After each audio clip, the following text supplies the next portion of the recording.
Before we get started on this, I want to take a second and thank those of you who have been helping to support what we're doing here on this project. There is no way that we could carry this project forward. Nate and I couldn't make it happen without the support that you've been bringing to kind of make it possible. And we have tried, at least we have made it a priority to try to give back some value. So if you want to check out in the notes how you can become a supporter, you can find out that there are, for instance, you can see the plans there, you can see copies of the plans. As the project goes forward and once it's completed, we're going to have a lot more coherent breakdown on the costs, what it's actually costing us to do this. It's not quite up to speed yet, but it's getting better. We have, in addition to some other miscellaneous video content, like we have a firearm safety video on there for supporters and other interesting kind of backstory videos. We have a course, an actual course about how to find a contractor. 9 things you've just got to know that are worth knowing. So all of that's available for our supporters.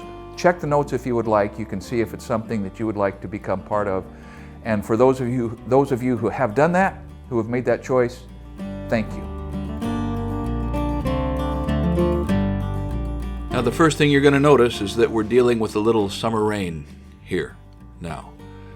Well, it's barely summer rain because we're actually in late September at this point, and autumn is just about to show up in Southern Oregon. But before we get into the meat and potatoes of this episode, let me give you a little backstory in case you haven't been with us from the beginning of this project. I'm building this house with my oldest son, Nate. And we're doing it for the sole purpose, for no other reason, than to put this video series together. If we were doing the project as a regular spec house, in other words, building a house in the hopes of selling it to make a profit, we would be building a much different house, and it would be happening in a much different way. Now, spec stands for speculation, and implies that a builder is speculating, or essentially betting, that they can build a house and sell it for more than what it cost to build. Now I mention all of this because most builders probably would not bother to tarp over their houses in September for a couple days of rain like this. You basically would just work through it, get a roof on as quickly as you can. If you have an experienced crew and you're not tripping over cameras and trying to film the whole thing, it just doesn't take that long to build an ordinary roof, or any of the framing for that matter. Now I think that it's possible that this video series is making all of this framing look a little more complicated than it really is. Not that it's not complicated. It's just that when you're doing this as part of your trade, you don't have time to think about a lot of these steps. And everybody just kind of works together and pitches in, and the house just sort of springs up right before your eyes. This is especially true on a simpler house, where we would just be setting trusses and blocking at the eaves and blocking at the peaks and just getting it done all at once. But all of my talking about all the little details and pitfalls that you might run into might have you coming away thinking that building houses out of lumber is an impossibly complex task, and that is just plain not true. Trust me, it's not that bad.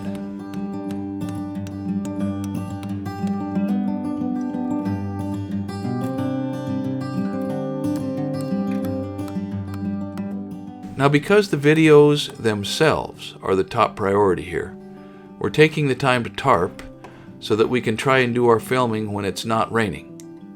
We're also not exactly sure how long this storm system's going to last, and I'm not exactly sure just how long it's going to take us to finish framing the roof system. And while the rain won't hurt this house, it certainly isn't good for it.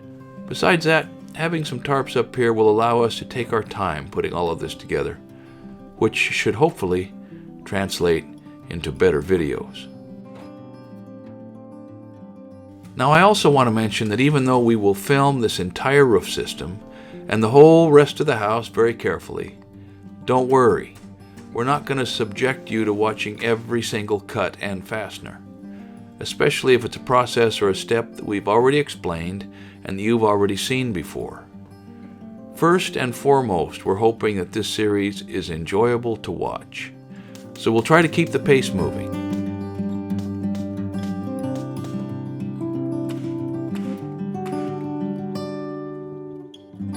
Now this gives you a much better look at what the LVL is doing on the edge of the dormer.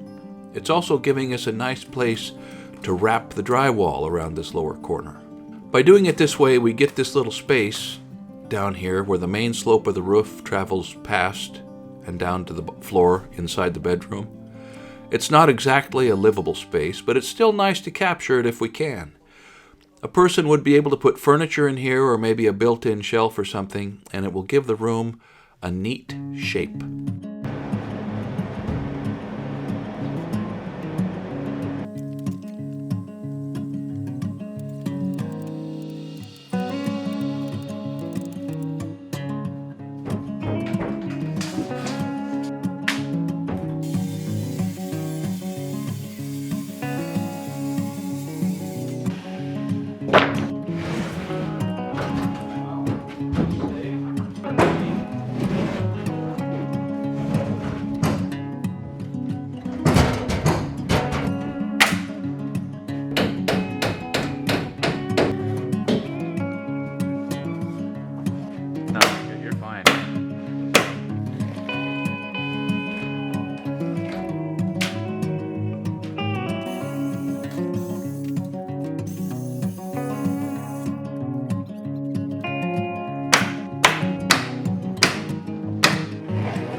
This little gable end wall along the edge of the dormer has a couple of corbels in it that match the big corbels we placed on the end gable walls.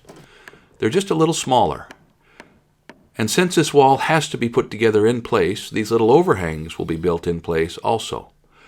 But it's not that tough because I have the roof surface itself to work off of.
These rafter tails are coming off of the top of our shed dormer.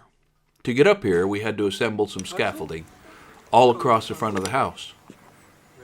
This gives us a nice work surface, just like along the garage, so we can get these rafter tails perfectly straight. We're getting to the point with our framing here where you've seen a lot of the basic moves and procedures. There are a few specialty topics coming up, but for the most part, I think you're getting a good handle on how houses are framed. Now, most people who build a house will hire subcontractors to do most of the individual tasks or phases, and this can include framing. But one of the mysteries of construction is figuring out when you can actually save money by doing it yourself, and when hiring the right crew of pros will actually save you cash in the long run. There is no one-size-fits-all answer to this dilemma, but like Dirty Harry reminded us back in the 1970s, a man has got to know his limitations. A framing contractor will bid the job as a whole most of the time. In other words, he will give you a price for what it takes to frame the house, provide the material in its entirety, and there are some tricks that he uses to arrive at this number. Often a contractor can look at the plans, calculate the number of square feet in the house, multiply that number by a dollar amount per square foot that he has learned will apply in this case, and use that to get a rough idea how much work it would take, and so how much money it would take to build the house. Now that approach would not work very well on a house like this because of these overhangs, and because of the access. But these overhangs are taking a lot of extra time and material, and this translates to more money. However, there is a fascinating bit of construction trivia about costs, and it is this. For most carpentry processes involving wood, the cost of the materials, which is pretty easy to count up, is usually pretty darn close to the cost of the labor to install them.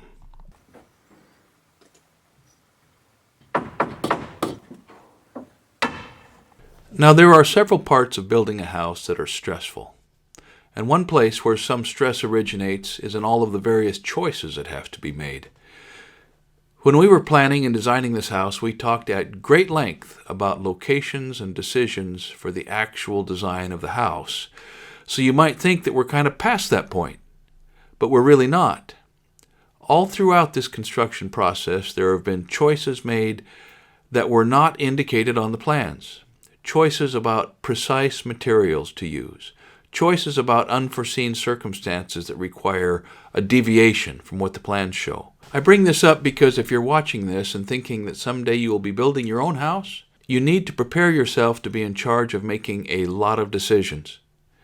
If you're doing this with your spouse, make sure you have a good system in place for communicating, and try to prepare yourself for the inevitability that there will be things that require compromise, or at least a plan B. And that's not necessarily a failure. It's just part of building. Now we've had to shrink a couple of windows, make a lot of decisions on the specifics of the corbels and the overhangs, negotiate ceiling heights on our second floor, and a whole bunch of other items that we probably won't even mention. There can be some agony in having to make permanent choices, so file that away for when the time comes. So here's the deal. If you just watched me crawl around up on that roof without a rope, it was bad judgment. You're probably going to see me do it a lot. I do not recommend that anybody gets off the ground without a rope on. Fall protection is important. There are some habits that I picked up over the last 40 years that I'm not proud of, and they all pertain to the compromise between productivity and safety. I have learned sometimes to make the wrong choice, but you can think of me like a doctor who smokes, perhaps, who's addicted to cigarettes, but can still look you in the eye and say, don't smoke them. We all have to figure this out however we figure it out. I don't want you to think for a second that because you see me do something on this project, I'm recommending that you or anybody else does it that way. Thank you for watching Essential Craftsman, and keep up the good work. Rusty, hey, no. Stand, walk, bud, walk. Come here. Oh, it'd be so cool.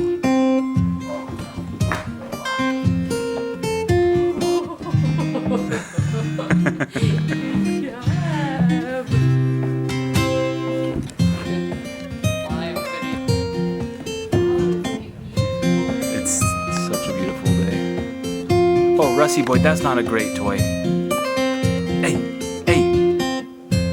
All right, come on.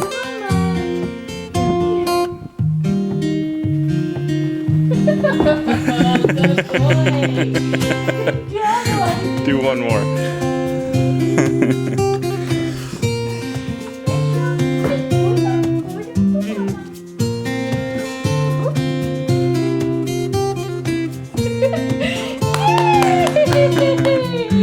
Look at Daddy, say cheese.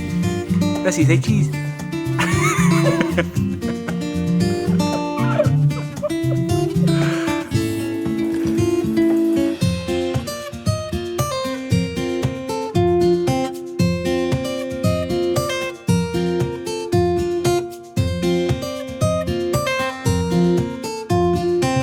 you're enjoying this series and are getting something out of it, please consider sharing it with your friends and family, and also consider subscribing to our Essential Craftsman channel and leaving a comment to tell YouTube that you enjoy the content and that others might also.